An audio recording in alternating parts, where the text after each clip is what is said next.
Izraelitët kanë kërkuar bazën amerikane në mënyrë që janë amerikanët ta mbajnë Al-Sharën nën kontroll.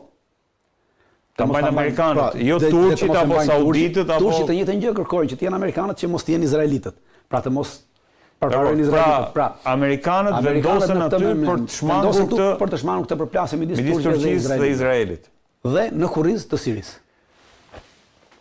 Në kurrizë Sirisë e cila do të lulëzojë ekonomikisht dritante. Unë nuk besoj që Siria do të lulëzojë ekonomikisht, do të ketë mundësi, pra nuk do të jetë kjo Siria që është sot, pra do të ketë mundësi të bëhen investime, vende tjera mund të bëjnë investime, kush ka mundësi, pra kryesisht vendet arabe në rast se do të hyjnë për të investuar në këto territore, për ngritjen e disa korridoreve rrugore, për arsye se ju intereson paqja në këtë aspekt të Sirisë, sepse në Siri do kalojë ai korridori që vjen korridori i gazit i cili vjen nga India. Kalon në Siri dhe që kjo të kalojë në Siri, Siria do të jetë e paqëzuar dhe në këtë aspekt amerikanët kanë bërë ftesë edhe turqëve që të marrin pjesë në këtë korridor.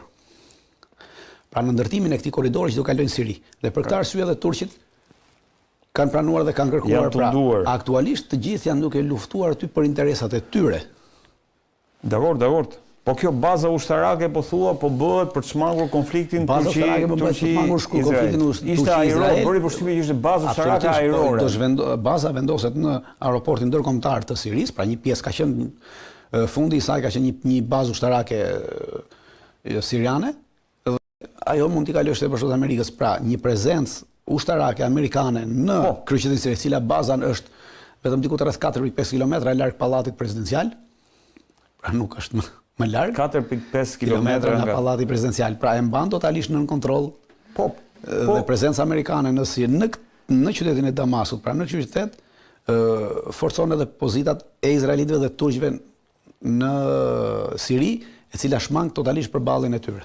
Ndërkohë, po rusët dritanë se kishte dalë një lajm një ish shefi i Mossadit, i cili deklaronte se me lejen e Vladimir Putin izraelitët janë lejuar për të goditur objektivat e tyre. Po, ka botuar, është publikuar një libër i shefit Mossadit, i cili deklaron që po janë goditur janë goditur kryesisht objektiva iraniane, pra rrugët e kalimit në Siri të materialeve të ndryshme ushtarake që iranianët ja japin Hezbollahut. Por ama ajo çfarë mbetet pas në këtë aspekt është e vërtet që ka pasur një marrëveshje për arsye se avionet izraelit nuk mund të hynin në hapësirën ajrore siriane pa miratimin e rusëve, për arsye se aty ka ndodheshin S-300 dhe S-400, pra në çdo moment duhej miratimi i Rusisë për të hyrë në këtë territor. Është bërë, por ajo çfarë ka ndodhur, çfarë nuk tregohet në këtë është ata kanë goditur objektiva për të cilat rusët nuk kanë pasur dieni që iranianët kanë qenë duke transportuar. Pra iranianët e përdornin territorin e Sirisë për transportuar mjete ushtarake dhe ndihma për Hezbollahun, për nevojat e Hezbollahut. Por aty ku iranianët e përdornin këtë territor pa miratimin ose pa dijenin e rusëve dhe rusët vinë jo, aty ku shkonte pa miratimin e rusëve, atëherë rusët lejonin bombardimin nga ana e izraelitëve. Aty ku shkonin me miratimin e rusëve, rusët nuk e lejonin bombardimin e qartë. Eksaj, pra, është një situatë e cila ka qenë win-win për të gjitha palët, pra rusët për treguar iranianëve që juve këtu funksiononi për shkak se neve lejojmë, pra s'mund të bëni pa neve, po edhe izraelitët ju e shihni që pa neve prap juve nuk mund të funksiononi në këtë territor. Pra leja gjithnjë. Dhe pra kjo është ajo çështja e aleancave dhe jo partneriteteve. Për këtë arsye, fuqitë e mëdha kanë gjithnjë aleat, po nuk kanë partner. Dakor, e qartë. Po jo, flas tani në këtë, le të themi, rikonfigurimin e ri, se duhet thënë që Trump, kur fliste përballë Ahmed El-Sharës, foli për një plan të ri për lindjen e mesme, ku sigurisht është normalizimi i marrëdhënieve i Sirisë me Izraelin, ku Ahmed El-Shara ka vënë si kusht, dhe këtë e kemi te Jerusalem Post i regjia, nëse është e mundur, ka vënë lartësitë Golan si kusht. Unë nuk besoj që si e vlerëson ti vëj lartësitë Golan. Jo, është tjetra, besoj. Se kjo është për bazën në Gaza. Unë nuk besoj që kjo do të ndodhi. Ja ku është. Është gati që të bashkohet me akordet abrahamike dhe Trump mund të jetë ai që të realizojë negociatat për ta bërë, por i ka thënë Fox Newsit që një nga çështjet që ka bllokuar bisedimet është pushtimi që Izraeli i ka bërë lartësive Golan. Po, pushtimi që Izraeli nuk do t'i lëshojë Lasrit Golan, sepse ato janë aktualisht në konfigurimin që ndodhet, janë jetike për Izraelin, pra po ta shohim nga ana e Izraelit, është lartësia më e madhe e cila dominon gjithë territorin e Izraelit, po edhe pjesën e Libanit. Dhe aktualisht duke qenë se Izraeli është në një luftë me Hezbollahun dhe është një luftë cilën për momentin është në një armë pushim, pra një luftë e cila do të zhvillohet në të ardhmen sërish, i duhen patjetër lartësinë Golan për të kontrolluar këtë territor dhe në rast se do t'i lëshonte këto lartësi Golan, atëherë do të ishte një humbje strategjike në aspektin ushtarak për Izraelin dhe nuk besoj që do të ndodhi kjo.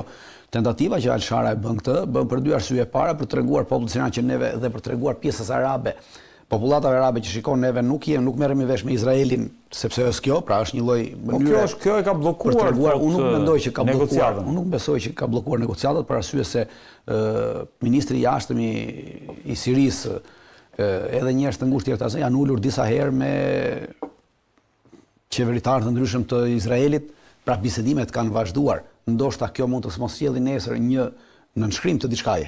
Por ama bisedimet kanë vazhduar, nuk ka ndaluar asnjë bisedim. Unë mendoj që kjo bëhet për çështje propagande, për të mbuluar mentalitetin dhe për të mbuluar protestat në Siri dhe diku tjetër që shiko, Siria u bë pjesë, pra u nënshtrua Izraelit, pra ne nuk i nënshtrojmë Izraelit dhe nuk kërkojmë të hyjmë në akordet Abrahams, po qëse nuk kthehen lartësitë Golan. Por futja e Sirisë në akordet Abrahams ose nuk ka ndonjë rëndësi të madhe për arsye se Siria në konfigurimin që është dhe në atë konfigurimin që pretendojnë ta fusin pra ta ndajnë midis monitorimit dhe menaxhimit amerikan turko-izraelit nuk përbën ndonjë problem për i firmosë apo nuk i firmosim akordet abrahamike. Siria aktualisht. Plus që ka edhe një gjë që Siria aktualisht për investime është e varur tashmë nga vendet arabe, pra në rast se nesër akordet abrahamike do të firmosen nga Saudia. Unë jam i bindur që Siria do të jetë menjëherë do të firmosë edhe ajo akordet abrahamike për arsye se varet për financa nga vende si Saudia, Emiratet, Katari. Po, ndërkohë bashkë me Ahmet Sharën në Shtetet e Bashkuara të Amerikës ka shkuar edhe Hakan Fidan Dritan. Si e lexon rolin e Turqisë, sepse në terma të thjeshtë komentohet që është Erdogani negociatori kryesor. U kemi dhe foton. Dritan.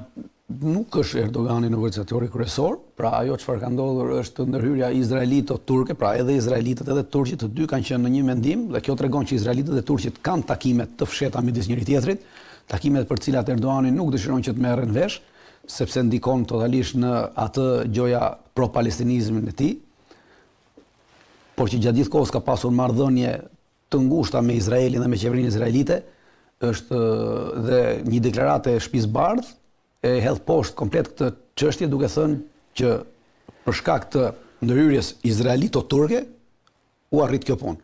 Pra, ndërhyrja ka qenë e përbashkët izraelito-turke. Pra, domethënë që kemi pasur një marrëveshje midis izraelitëve dhe turqëve, që të arrish një marrëveshje domethënë që ti të bësh bisedime. Pra, ke pasur bisedime, ndërkohë që turqit mohojnë çdo lloj kontakti me izraelitët. Por ama deklarata e Shtëpisë Bardhë hedh poshtë automatikisht këtë deklaratë të turqëve. Ama ka një urdhër arrest Dritan. Urdhër arresti Turqia ka nxjerrë urdhër arrest për Netanyahu dhe disa zyrtarë tjerë të e kam aty regjia urdhër arrestin në një foto nëse është e mundur. Pra si e vlerëson, domethënë edhe pse duket ky urdhër arresti i lëshuar nga prokuroria e përgjithshme e Turqisë është një urdhër arrest për të mbuluar atë çfarë po ndodh, pra është bërë menjëherë pas deklaratës së Shtëpisë Bardhë që do të pranohet sepse deklarata e Shtëpisë Bardhë është bërë para një jave, kujtoj që javës që vjen në Shtëpinë e Bardhë është i ftuar presidenti i Sirisë dhe kjo është bërë me ndërhyrjen e Izraelit dhe Turqisë. Pra, e përcakton qartësisht kjo deklaratë që Izraeli dhe Turqia kanë bërë marrëveshje dhe atëherë për të mos hapur probleme të brendshme politike, çfarë ka bërë?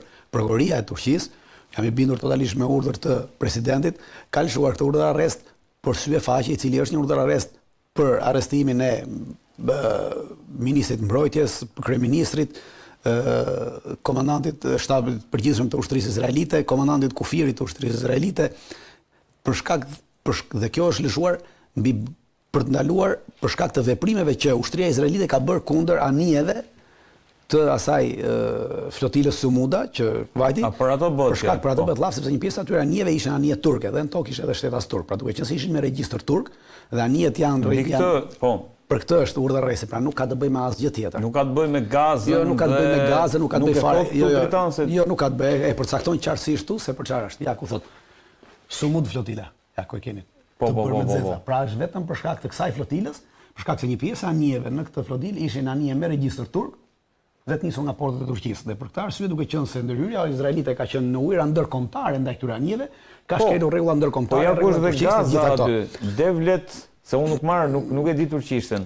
Pak më poshtë është Gaza. Po përmendet Gaza për shkak thotë sepse pra shiko, në të gjithë të duhet përmendet Gaza disa herë. Po nuk ka të bëjë realisht me Gaza. Ka të bëjë vetëm me këtë incidentin. Ka të bëjë vetëm me këtë incidentin. Po përmendet Gaza dhe përmendet Gaza thotë që këta kanë bërë këtë në Gaza, këta kanë bërë atë në Gaza, duke qenë se kanë bërë genocidin, duke qenë për të tërhequr opinionin publik në Turqi, sepse ti kur fillon e flet për genocidin izraelit në Gaza, automatikisht ti tërheq vëmendjen e njerëzve dhe thua shiko, shteti im po flet kundër kësaj. Realisht shteti jo nuk po bën asgjë kundër asaj. E qartë. Pra është e gjitha një mashtrim mediatik dhe politik që Erdoani ka vendosur të bëjë për të mbuluar bashkëpunimin ndërmjet Izraelit dhe Turqisë. Pra nuk kemi të bëjmë, ndërkohë Dritan është folur për një plan, gjithsesi më mirë diskutojmë pak më vonë se do shkojmë tek plani Trump, do shkojmë tek çështja me Iranin, po për sa i përket bazave ushtarake nuk është vetëm kjo, le të themi, që do ndërtohet në Damas. Ka dhe regjia duhet ta kemë ato, ishte e para që vendose. Shtetet Bashkuara të Amerikës po konsiderojnë plane për ndërtuar një bazë ushtarake edhe në kufirin midis Izraelit dhe Gazës. Këtë raporton Shomrim. Pra, si e vlerëson këtë moment se sikur nuk është se e kemi dëgjuar më parë një vendim të tillë të administratës Trump. Është vërtet që nuk e kemi dëgjuar. Por është diçka që ekziston dhe ka ekzistuar që më parë, Shtetet Bashkuara të Amerikës aktualisht kanë një bazë ushtarake në kufi me Gazën, është baza 512, është një bazë sekrete ushtarake, e cila përdoret edhe për të komanduar të gjitha raketat THAAD që ndodhen në pra sistemin e mbrojtjes THAAD që ndodhen në Izrael, po edhe për çështje zbulimi. Është bazë sekrete e ushtrisë amerikane, e vendosur aty që para 15 viteve, është direkt në kufirin me Gazën. Dhe këtë bazë tashmë kanë vendosur ta bëjnë publike dhe edhe ta zgjerojnë, për shkak se duan ta zgjerojnë, të pretendojnë vendosin aty forcat amerikane, të cilat do të monitorojnë armëpushimin në Gaza. Dhe duke qenë pra do të vendosen trupa amerikane për të monitoruar armëpushimin në Gaza. Aktualisht në bazën 512 që është bazë sekrete, këtë numër ka baza 512 në Izrael, janë diku të rreth midis 300 dhe 450 forca amerikane. Në këtë aktualisht tashmë pretendohet që këto forca amerikane të shkojnë deri në 2000 forca dhe për këtë arsye baza duhet zgjeruar. Por me zgjerimin e bazës normalisht që bien sy dhe atëherë ti duhet ta bësh këtë publike. Dhe thuhet që ne do ndërtojmë, ndërkohë që bazën e kanë vetëm duhet zgjerojnë. Dakor, po nga pikpamja, le të themi politike, ky është një mesazh, është një garanci. Jo, nuk është asnjë mesazh, asnjë garanci. Palët në atë rajon, siç ishte fjala vjen në Siri. Jo, nuk është as mesazh as garanci për palët në atë rajon, për arsye se baza që ka qenë, pra është një bazë aktuale. Kjo bazë aktuale ka vepruar në ndihmë të ushtrisë izraelite gjatë gjithë genocidit të bërë, pra ka qenë pjesëmarrëse në genocid, sepse është bazë zbulimi ushtarake dhe ka menaxhuar të gjithë dronët amerikan që fluturonin mbi Gaza gjatë gjithë këtyre 2 viteve. Dakor. Pra nuk ka asnjë lloj garancie për Gazën, nuk ka asnjë lloj garancie as për Gazën as për palestinezët. Është vetëm garanci për Izraelin. Çdo lloj vendosje këtyre forcave jep garanci forcave izraelite që ato të arrijnë qëllimin e tyre, pra të arrijnë kolonizimin e Gazës, të arrijnë marrjen e gjysmës Gazës, cilën e kanë marrë, ta marrin në kontroll totalisht dhe me ndihmën e amerikanëve dhe çdo lloj force tjetër të arrijnë të identifikojnë bazat dhe njerëzit e Hamasit dhe më pas t'i vrasin ata. Dhe amerikanët nuk do lëvizin gishtin për arsye se do thonë që Izraeli po godet një organizatë terroriste. Ashtu siç po ndodh në Liban me Hezbollahun, kur Izraeli e thyen në armëpushimin dhe godet pikat e Hezbollahut ose njerëz të Hezbollahut, amerikanët thonë që është duke goditur një organizatë terroriste. Në këtë pikë jemi. Pra nuk kemi të bëjmë me një lajm të mirë që amerikanët po futen në Gaza për të mbikëqyrur dhe për të garantuar ecurinë e armëpushimit. Për mua ajo është bazë e vjetër, por po bëhet publike. Ndërkohë, Dritan, këtë le të themi përplasjen midis Turqisë dhe Izraelit për faktin që Turqia dëshiron të dërgojë trupa në Gaza dhe Izraeli e refuzon në mënyrë shumë të vendosur këtë gjë. Ndërkohë Trump është një njeri dhe e ka shpallur që është një mbështetës dhe një nga admiruesit e presidentit Erdogan dhe mendoj që lobon që ushtria turke, sepse ishin turqit ata që në një farë mënyrë që negociuan, mbajtën një peshë shumë të rëndësishme për sa i përket arritjes së këtij armëpushimi.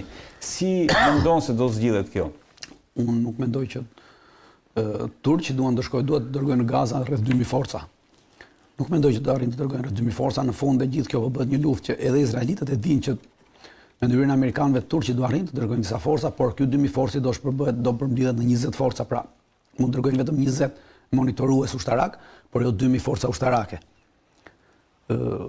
Nuk do të pranonte asnjëherë Izraeli një gjë të tillë, forcave turke atje për shumë arsye, por për arsye kryesore është rivendosja e forcave turke. Turqit do ta shihnin si një rivendosje të fuqisë të tyre perandorake, pra e kam thënë edhe një herë tjetër, rikthimi i perandorisë osmane në Gaza dhe në Palestinë.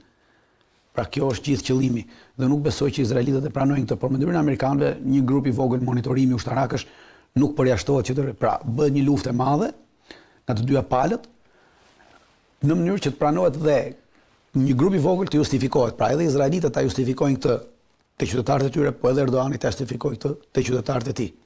Okej, pra jemi te çështja e mbajtjes së ekuilibrave të brendshëm. Ndërkohë Dritan u fol për një plan të Trump për lindjen e mesme, ku Ahmed Shara do kishte pozicionin e tij, cili është pozicioni i Iranit, sepse sipas New York Timesit, duhet ta kem tasolla tani së fundmi regjia foton, cili është, le të themi, pozicioni i Iranit, sepse sipas New York Timesit, po nga që s'ka negociata, Irani e ka ruajtur materialin nuklear, të gjithë i tremben një lufte të re që duket e pashmangshme, sepse Irani, edhe sipas bisedës që bëm herë në fundit, Irani mbetet, le të themi, një nga pengesat më të mëdha për Shtetet Bashkuara të Amerikës për të shkuar në atë projektin drejt zemrës tokës që folëm herë në fundit.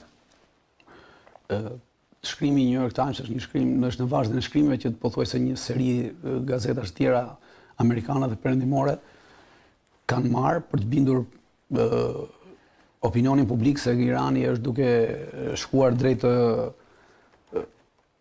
riarmatosjes, është duke shkuar drejt prodhimit të bombës atomike, është duke shkuar drejt përdorimit të atij materialit radioaktiv nuklear, cilin 400 kg me 400 kg diet, pra ato diet që kanë qenë nuk është se i ka bërë sot, pra ai 60% i diet është i monitoruar nga Agjencia Ndërkombëtare e Atomike e Kombeve të Bashkuara. Dakor. Ka një deklaratë asaj që Irani ka pasur 400 kg me 60%.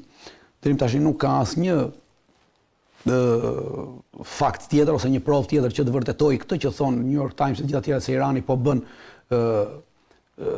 po ripordor këtë material dhe po i rrit kapacitetin e saj, pra nga 60, pra nuk ka asnjë, sepse askush nuk ka vajtur ta shohë dhe askush nuk ka asnjë monitorim të jashtëm. Po për çfarë kjo bëhet për të justifikuar për të justifikuar këto sanksionet që janë vënë dhe që janë të jashtëligjshme, për arsye se afati i sanksioneve ka mbaruar në fund të tetorit.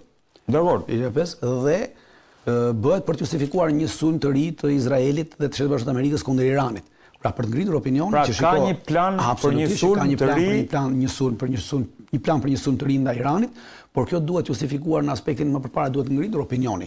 Pra që Irani është duke bërë këtë parmatose. Në rast Irani, parmatoset e Iranit nuk cënon armatosjes e Iranit me raketa të reja, me shtim raketash.